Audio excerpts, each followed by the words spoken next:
আসসালামু আলাইকুম। খুব তিতা একটা কথা বলবো, তিতা, খুবই তিতা। তিতা কথা বলবো এই কারণেই, যে সকল টিএসএ মারেম বা বড় বড় স্যারেরা আল্লাহর 30টা শুক্রবার বিক্রি কার্যক্রম ওপেন রাখেন। একবার কি ভেবে দেখেছেন কতটা অমানবিক? এটা কি ঠিক? আসলে প্রত্যেকটা মানুষেরই কিন্তু ব্যক্তিগত অনেক কাজ থাকে, ছোটখাটো অনেক কাজ থাকে। ওই কাজটা মানুষ কিভাবে করবে বলেন? বাধ্য হয়ে সে কিন্তু আপনার ওয়ার্কিং ডে যেটা আছে, সপ্তাহের অন্য দিনে সে কিন্তু ফাঁকি দিয়ে ওই কাজটা করে, করতেই হবে। কারণ মানুষ তো যন্ত্র না, রোবট না, তাই না? আপনি হয়তো ভাবতেছেন সপ্তাহে 7 দিন কাজ করালে আমার টার্গেটটা হয়ে যাবে বা আমি অনেক অ্যাচিভমেন্ট করতে পারবো, কিন্তু আপনি কি জানেন যে আপনার এই 7 দিনের কাজ 6 দিনে আরো ভালোভাবে করা সম্ভব?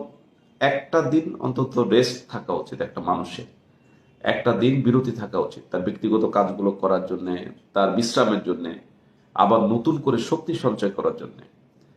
যারা এই ধারণা নিয়ে কাজ করান তাদেরকে অনুরোধ করব, আপনি পরীক্ষামূলকভাবে চেষ্টা করে দেখতে পারেন যে কোনো একটা মাস সপ্তাহে 6 দিন করে কাজ করেন এবং দেখেন, টিমের সাথে কথা বলে ট্রাই করেন যে আপনি 7 দিনে যা অ্যাচিভ করতে চান তা 6 দিনে হয় কিনা। যদি হয় তাহলে আপনি এটা কন্টিনিউ করবেন। অনুরোধ থাকলো, বিশেষ অনুরোধ থাকলো।